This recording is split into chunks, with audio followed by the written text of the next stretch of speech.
Do you feel stupid, bad, or wrong whenever you make a mistake and need to learn? My name is Heather Feather. I am the owner of Rare Bird Medicine, and today's topic is the mistake. When we make mistakes and when we are learning to correct situations in which a mistake occurred so that it doesn't occur again, we are actually forming more gray matter in our brain. It actually increases our intelligence. So if you're doing things at 100 at all times, you may be stagnating in your smarts.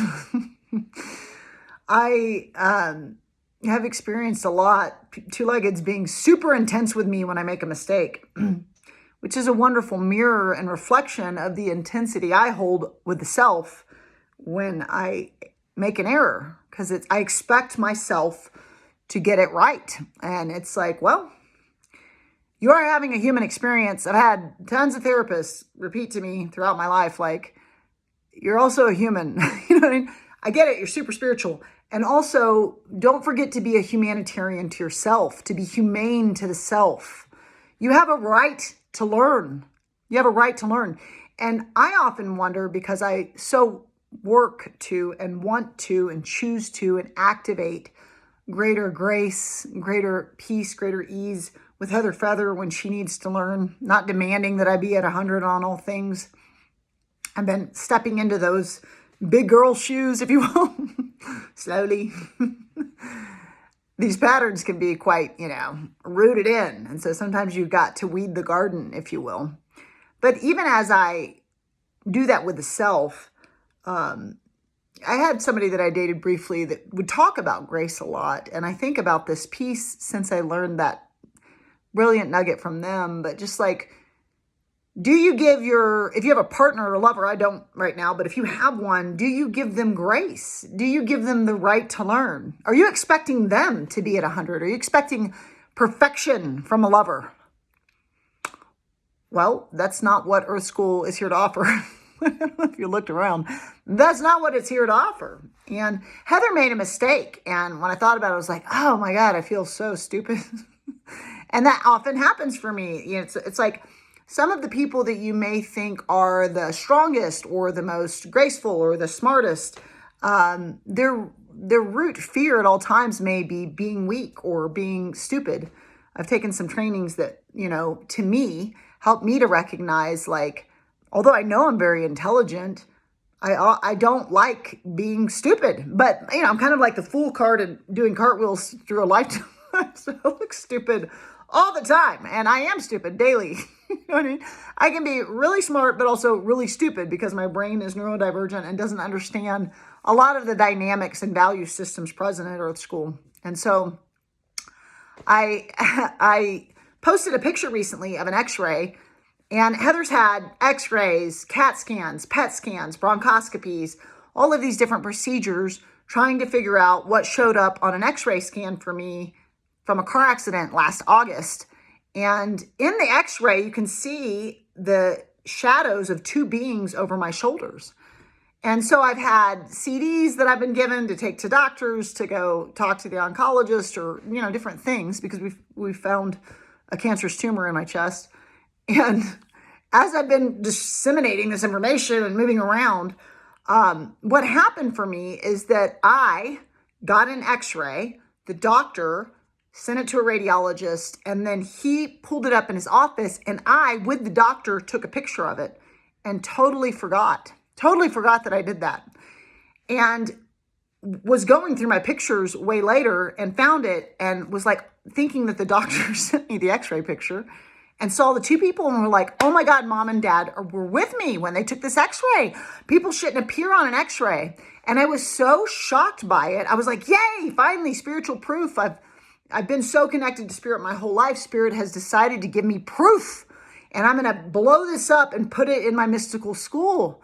And what we're going to be doing at the mystical school is proving Spirit to ourselves and proving that we can defy physics, and be magical and mystical and miraculous together as a community of amazing beings in an eco-friendly system in which we develop the whole self. And I was stoked on it. And I was driving around the mountain, as I often am, and had decided very aggressively that I was not going to get surgery when I learned about this tumor, because it's like death's coming for all of us. It's always been coming, whether we're having COVID, whether XYZ, whatever. Death has always at all times been coming for all of you. It's been coming for me too. It'll touch us all. And death is a very handsy thing, and it's busy every day. You know what I mean? And it's coming for you. It plans to touch your shoulder. And so like, whether I die from cancer in this moment while I'm making this video, or in 3 decades, which feels more likely for me, or in a car accident in 6 months, whatever happens, what I know is that I had planned to not have the surgery, because it was just kind of like, inshallah. And I aggressively decided this, like, no, I never wanted to have surgery. I'm not doing surgery. Like, we'll just see if God lets me live with it. And that's really how I felt. But thinking that I had received an x-ray from my doctor that had my mom and dad over the shoulders, if you look at the image, you can see me taking a picture. So I'm taking a picture of the tumor, and the doctor is looking at the tumor with me. But I thought it was my mom and dad, and so I had this feeling that they were like looking at the tumor. And every time I was on the mountain, I kept feeling them looking at the tumor and like, we should get this looked at. You know what I mean? We should get this investigated. We should probably get this out of your chest. And I ultimately, through months of stewing in like every time I'm at the mountain, seeing them in the x-ray, looking at my tumor, decided to have surgery, which is best case scenario for me to have many decades to enjoy ahead of me. And was not a decision I was going to make. If you know me, you know I'm pretty stubborn. I want my gravestone to say, don't tell me what to do, because I think it's a hilarious thing for a gravestone to say, because it's like, don't tell me what to do, but death took me out anyway. You know? But I might have it say, see you later, which is more plenty. But I'm very stubborn. Like, it's like, I definitely have the stubborn Sagittarius quality in me, for sure. And when I make my mind up about something, it's not easily changed. It can be changed, but you're going to need to come with a whole lot of information and things that I can vet. So I made a mistake, and I just want to own it. I want to let everyone know, like, I made a mistake. I was wrong. What happened is somebody posted something on TikTok and said, that looks like a photo of a photo. And I was like, I know, it really does. But, you know, this is my mom or dad taking a picture of the tumor. This is my mom or dad looking at it. And something about the second time I read that, it awakened in me that was like, oh my God, I took it in the doctor's office. Now, I made a mistake, and it makes me look like a fool, you know, and especially for somebody that has been surrounded by people that do not have faith in spirit, have not studied spirit, have not been meditating, have not been working to commune with divinity at all. Much of my life has involved the non-spiritual related entities of this world as a person that is deeply rooted in spirit and has been since she's been knee-high to a grasshopper.